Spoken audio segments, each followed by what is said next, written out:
My name is Isabel Martinez and I've been the family embarrassment since I was 23. That's when I got pregnant during my senior year at UCLA. The father, a grad student I'd been dating for 8 months, wanted nothing to do with fatherhood. He transferred to a program on the East Coast and never looked back. I had my daughter, Maya, 3 weeks after graduation. No job lined up. No partner. No plan beyond survival. My family's reaction was immediate and unforgiving. My father, Ricardo Martinez, is a successful commercial real estate developer. He'd built a portfolio of office buildings and retail centers across Southern California, creating generational wealth for our family. Success, image, and reputation were everything to him. My pregnancy was a stain on all three. "You've humiliated us," he said when I told him. "What will people think?" My mother, Elena, was gentler but equally disappointed. "Oh, Isabel, you had such potential. Now what will you do?" My older sister Victoria was the harshest. "You're so selfish. You've embarrassed the entire family. Don't expect us to bail you out of your mess." Victoria was the golden child, married to a successful attorney, living in a beautiful house in Newport Beach, throwing elegant dinner parties. She'd done everything right and she never let me forget I'd done everything wrong. So I did what I had to do. I handled it alone. I moved into a tiny one-bedroom apartment in Koreatown, got a job as a paralegal at a personal injury law firm, and raised Maya on my own. My salary was $45,000. After rent, childcare, and basic expenses, I had maybe $200 a month left over. For 12 years I struggled. I worked overtime whenever I could. I took freelance document review projects on weekends. I learned to make every dollar stretch impossibly far. And I stayed away from family events. It was easier than dealing with the judgment, the comparing, the constant reminder that I'd failed their expectations. But here's what they didn't know. I was building something. During those late nights doing document review, I started noticing patterns. Insurance companies would settle certain types of cases for far more than they were worth. Attorneys would miss key precedents that could win cases. I developed an instinct for what made cases valuable. When Maya was 5, I took the LSA. Scored 172, top 1% nationally. When she was 6, I enrolled in law school at Southwestern, a night program I could manage while working full-time. My boss at the firm agreed to flexible hours if I'd continue doing document review. For 3 years I worked 40 hours a week, went to school 20 hours a week, and raised a daughter. I slept 4 hours a night. I lived on coffee and determination. My family didn't know I was in law school. They thought I was still just a paralegal with a kid barely scraping by. When Maya was 9, I graduated law school. Passed the California bar exam on my first attempt. Got hired as an associate at a plaintiff's personal injury firm. My starting salary was $120,000. Within 2 years I'd made junior partner. I was excellent at trial work.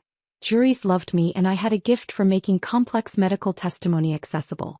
My settlements were consistently above market averages. By the time Maya was 12, my earnings were $480,000 annually. But I still lived in that one-bedroom apartment in Koreatown. Still drove my 2010 Honda Accord. Still dressed from Target and Nordstrom Rack. Still looked like the struggling single mom my family expected me to be. Why? Because I was saving everything. Investing everything. Building something bigger. I'd been putting 60% of my income into investments. Index funds, real estate, carefully selected stocks. I'd paid cash for a duplex in Pasadena and rented out both units for positive cash flow. I'd bought a small commercial property in Burbank that housed 3 retail tenants. By Maya's 13th birthday, last year, my net worth was $2.8 million. And my family still thought I was a struggling paralegal who'd ruined her life with an unplanned pregnancy. I never corrected them because their judgment had become fuel. Every dismissive comment, every pitying look, every time Victoria talked about her perfect life, while implying mine was a disaster, it motivated me to work harder, save more, build bigger. But there was something else I was building. A surprise for Maya. 3 years ago, I discovered the Serenity Coast Resort in Laguna Beach was for sale. It was a boutique property, 42 rooms, private beach access, restaurant, spa. The property had been neglected by its previous owners and was on the market for $18 million. I'd driven past it dozens of times over the years, dreaming about owning something so beautiful. So I did something crazy. I bought it. Well, not entirely on my own. I partnered with two other investors, a retired hotel executive and a real estate developer, who each put in $6 million. I put in $6 million of my own capital, taking out a significant loan against my other properties to make it work. We bought Serenity Coast Resort in January 2022. Spent $4 million renovating it. Reopened it 8 months later as a boutique luxury destination. By 2024, the property was worth $32 million. My one-third ownership stake was worth approximately $10.6 million. I was the managing partner and effectively ran the resort. Made all major decisions. Set policy. Hired staff. Built the brand. And my family had no idea. Running a resort while practicing law and raising a teenager should have been impossible. Somehow I made it work. I'd promoted to senior partner at my law firm, which gave me more control over my schedule. I'd take depositions and do court appearances 3 days a week, then spend 2 days at the resort handling management issues. Maya, now 14, was thriving. She went to a good public school in Pasadena. We'd quietly moved to a nice 3-bedroom house I'd bought cash, but I never mentioned it to family. She was on the debate team, played volleyball, got straight A's. She was also the reason I kept my success hidden. I didn't want her to become a weapon my family used against me. Oh, so now you have money, but you still denied your daughter a proper family growing up. I wanted to protect her from their judgment, their expectations, their ability to make everything about them. But I was also building something for her. The house in Pasadena would be hers someday. One of the rental properties was already in a trust for her college education. And my share of the resort would eventually transfer to her. Security I'd never had, opportunity I'd fought for alone. My typical week looked like this. Monday, court in downtown LA, depositions until 6 p.m., home for dinner with Maya, work on resort finances until midnight. Tuesday, settlement negotiations all day, conference call with resort managers at 7 p.m., review booking reports and revenue projections. Wednesday, at the resort all day, meeting with staff, reviewing operations, handling guest issues, meeting with my partners. Thursday, more court trial prep, evening at home with Maya helping with homework. Friday, at the resort, often staying overnight in the owner's suite with Maya, treating it like a mini vacation while still overseeing operations. Weekends, split between family time with Maya and resort management. I was exhausted constantly. But I was also successful beyond anything I'd imagined at 23 when I held newborn Maya and wondered how I'd survive. To my family, my typical week was whatever Isabel does with her paralegal job and her kid. They'd stopped asking about my life years ago.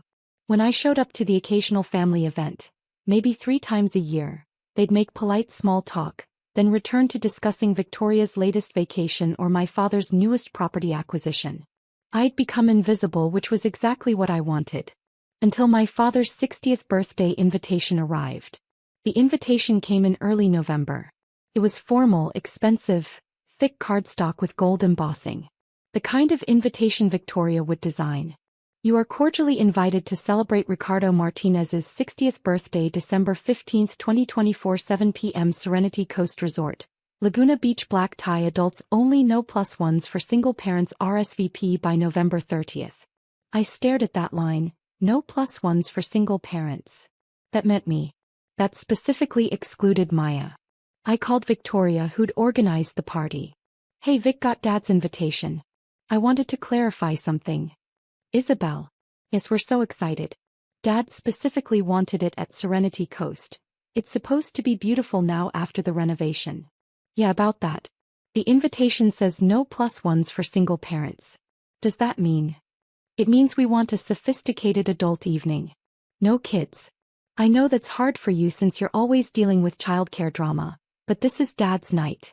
We can't have children running around. Maya is 14. She doesn't run around. She'd sit quietly. Isabel, it's a black tie event. Adults only. Surely you can find a babysitter for one evening? Or is that too difficult for your situation? I felt something cold settle in my chest. Why situation? You know what I mean. Single mom, limited resources. If you can't afford a babysitter, I'm sure Mom would pay for one. We just don't need your childcare drama at Dad's party. I see. Great. So you'll RSVP, yes? Just you, no plus one. I'll think about it. Isabel, it's Dad's 60th birthday. You have to come. Even if it means dealing with your complications. I hung up. That evening I sat with Maya at our kitchen table in Pasadena.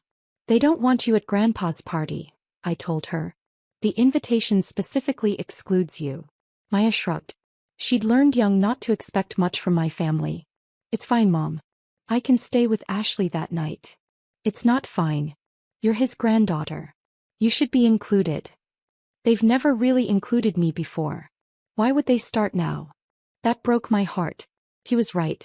My family had kept Maya at arm's length her entire life, polite at mandatory holidays, but never truly embracing her as one of them.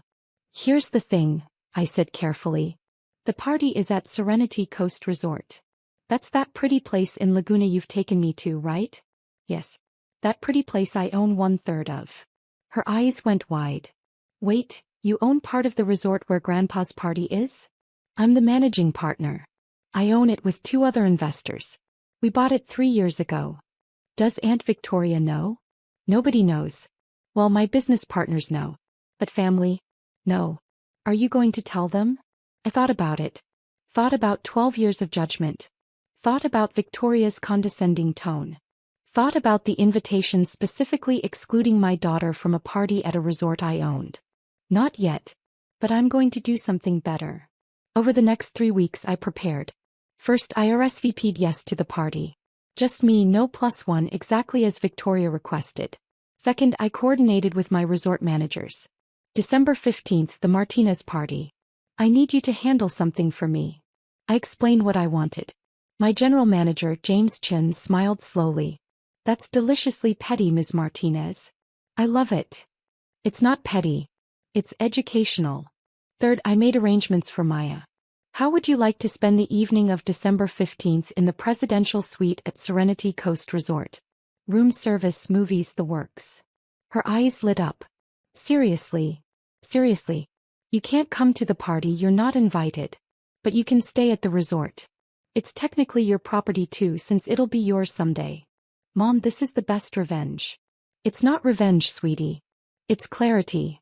Fourth, I bought a dress. Not from Nordstrom Rack this time, from a boutique in Beverly Hills.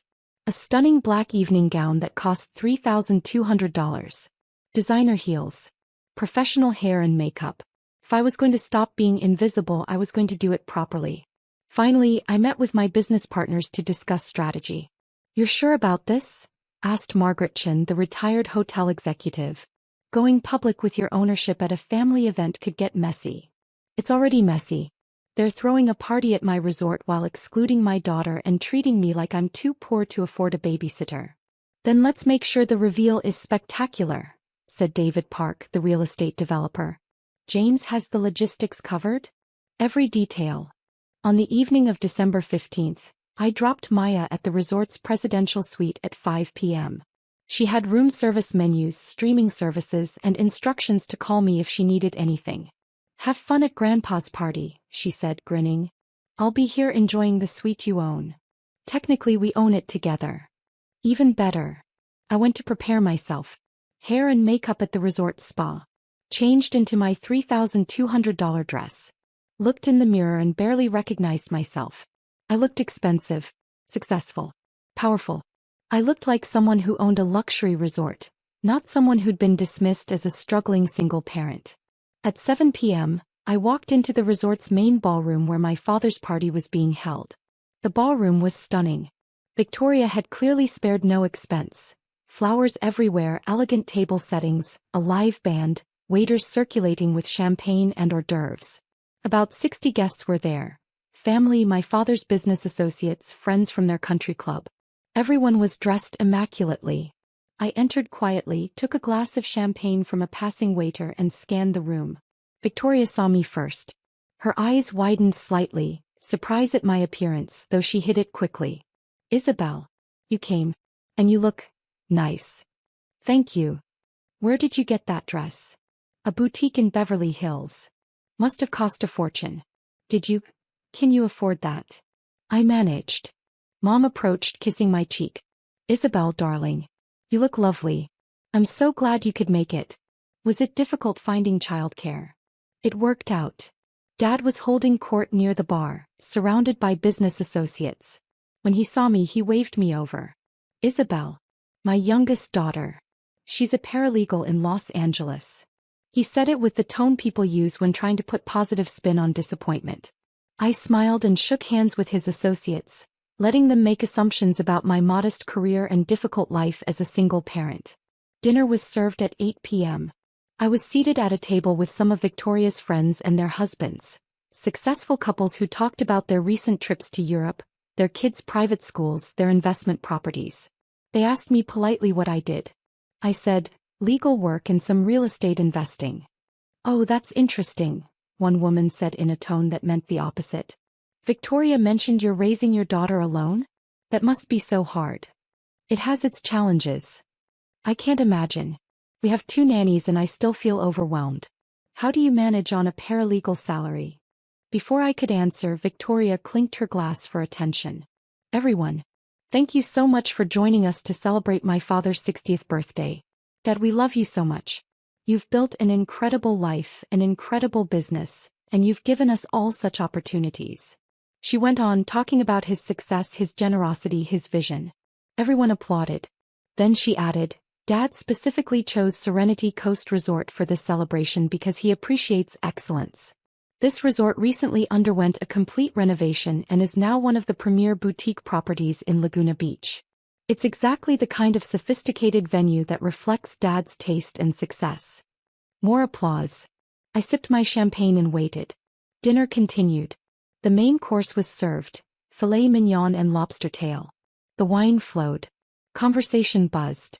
Around 9 p.m. James Chin, my general manager, approached the table where Dad and Victoria were sitting with some family members and business associates. I watched from my table across the room. Excuse me, Mr. Martinez? James said politely. I'm James Chin, the general manager.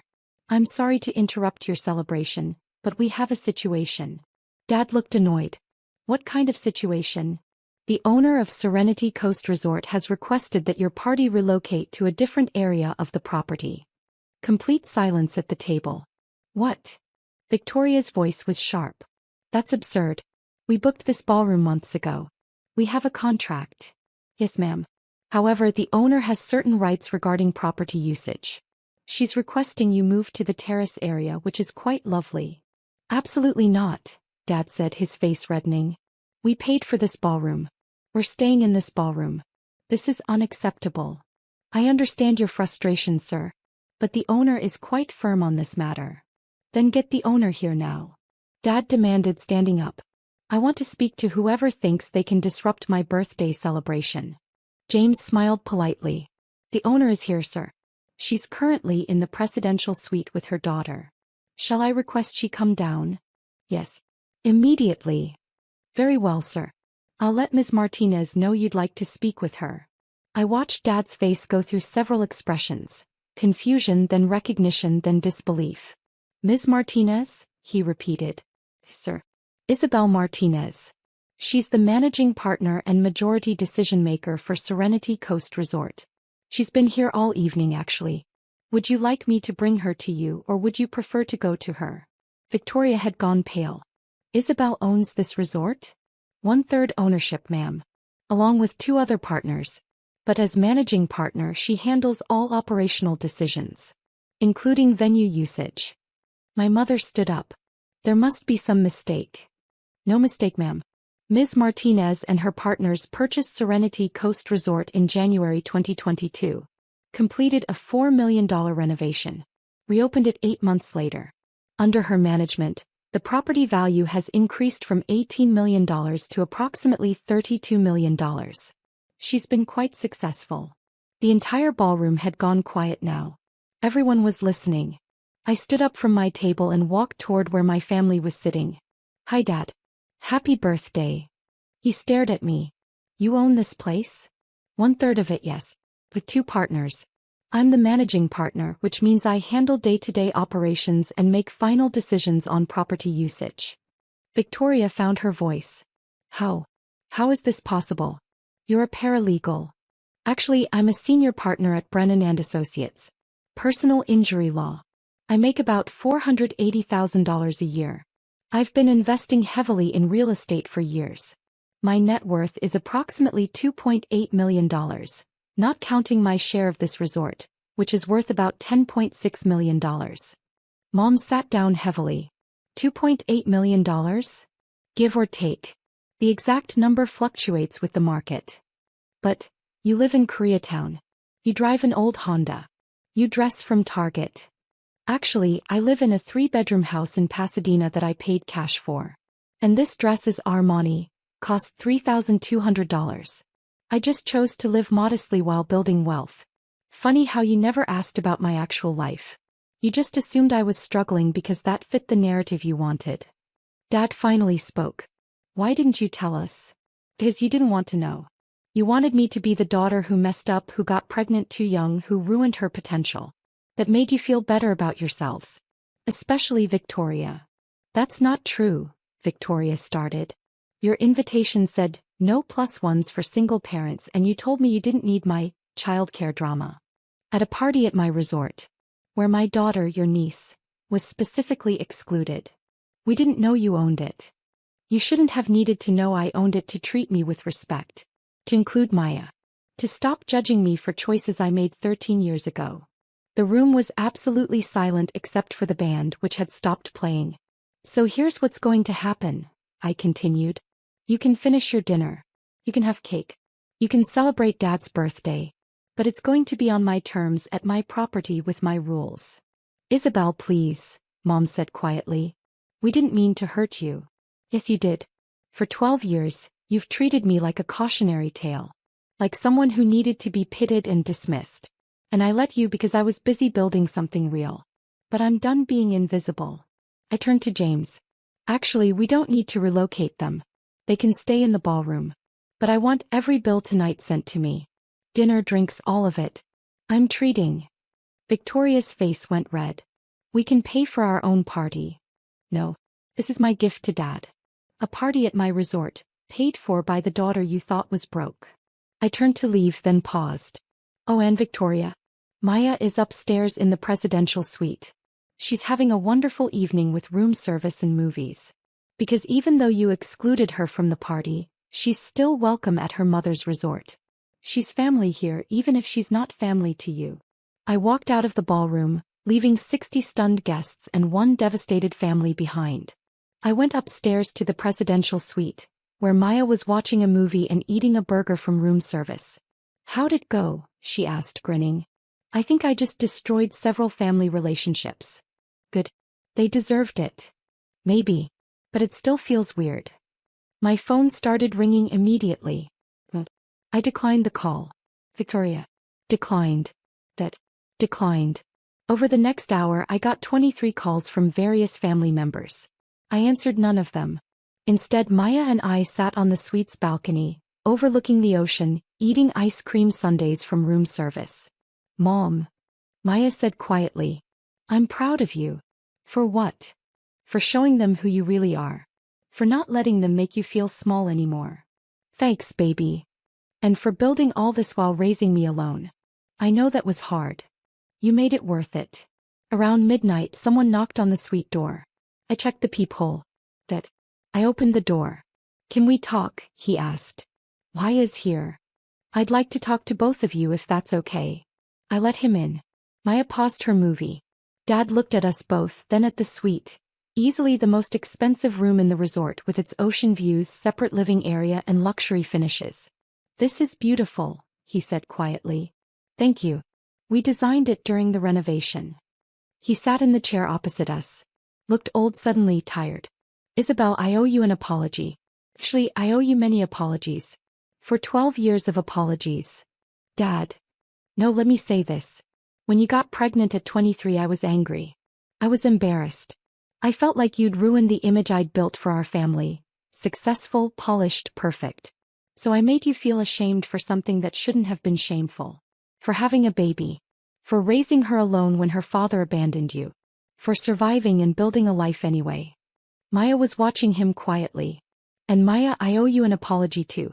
You're my granddaughter and I've kept you at a distance because you reminded me of my own failures as a father. Your mom didn't fail, I did. And I'm sorry. Thank you for saying that, I said carefully. But it doesn't change 12 years. I know. But maybe it can change the next 12 years. If you'll let it. What about Victoria? What about Mom? What about everyone downstairs who spent years pitying me? Victoria is devastated. She realized tonight that her entire sense of success was built on comparing herself to you, to the version of you she'd constructed in her mind. Learning you're actually more successful than she is. It's shaken her. Good. And your mother is crying in the bathroom. She realizes she failed you. We all failed you. What do you want from me, Dad? A chance. To rebuild this. To know you, the real you. To know Maya. To be a real family instead of the performance we've been doing for 12 years. I looked at Maya. He shrugged. Your call, Mom. I thought about it. About 12 years of hurt, of being dismissed, of being invisible while I built something extraordinary. Okay, I said finally. But on my terms. No more assumptions about my life. No more comparing me to Victoria. No more excluding Maya. And no more treating me like I'm someone who needs to be fixed or rescued. Agreed. And you tell everyone downstairs that I own this resort. That I built a successful career. That I've done it all while raising an incredible daughter. No more hiding my success because it makes you uncomfortable. I'll tell them tonight. Before we leave. Good. He stood to go, then paused. For what it's worth, Isabel, I'm proud of you. I should have said it 12 years ago, but I'm saying it now. You're the strongest person in our family, and you always have been. After he left, Maya looked at me. Do you believe him? I think he believes it right now. Whether it lasts, we'll see. Are you glad you did this? The big reveal. I thought about it. Yeah. I am. I'm tired of being invisible. Tired of letting them make me feel small. I built something real and they should know it. You built something amazing, Mom. And you did it while raising me. That's pretty badass. Language. But true. The rest of the party continued without me. According to text from my cousin Luis, who found the whole thing hilarious, Dad did make an announcement. He told the guests that Serenity Coast Resort was owned in part by me, that I'd built a successful law career and real estate portfolio, and that he was proud of my accomplishments. Victoria apparently left early.